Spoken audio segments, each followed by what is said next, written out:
Today, Switzerland is synonymous with neutrality, avoidance of major global conflicts, and a diverse population that functions across four distinct official languages.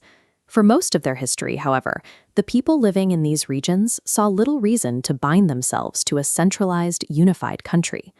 During the BC era, the Helvetic Celts and later Germanic tribes lived in valleys cut off by towering mountain ranges. This geography effectively walled them off from the sprawling empires nearby.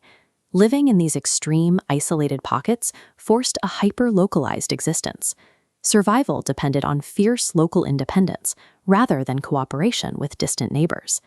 By 1291, the surrounding Holy Roman Empire had fallen into a period of destabilization, creating an unpredictable external threat for these mountain communities.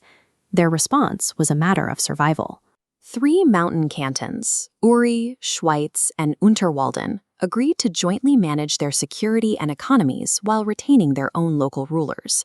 We can see the terms of this agreement on this medieval federal charter. The three distinct wax seals hanging from the parchment represent the three original valleys binding together.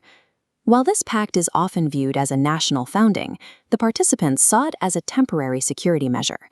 This alliance protected their local autonomy by keeping imperial powers at arm's length. Over the next 2 centuries, the original cantons sought more resources. They expanded outward, absorbing wealthy city-states like Zurich and Bern.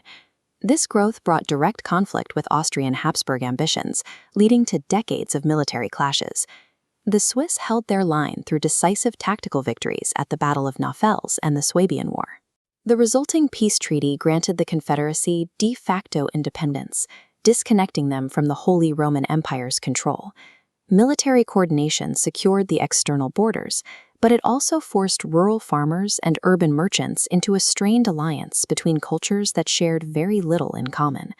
In the 16th century, the Protestant Reformation dropped an ideological bomb into this fragile military alliance. Political goals diverged along religious lines. Traditional Catholics demanded deep local autonomy, while liberal Protestants advocated for a more centralized federal state. This friction led to decades of internal bloodshed during the Wars of Kappel and Wilmergen. Religious hatred outweighed the need for mutual defense. Even so, the terror of being swallowed by the surrounding European empires forced these divided cantons to maintain their alliance. In the 1648 Treaty of Westphalia, they legally solidified their union and their commitment to neutrality. However, this decentralized system lacked the coordination to survive the rise of Napoleon. In the late 18th century, French troops easily annexed the cantons. For communities that had fought for centuries to remain independent, the occupation was a shock. France forcefully imposed a centralized single-state government on the cantons.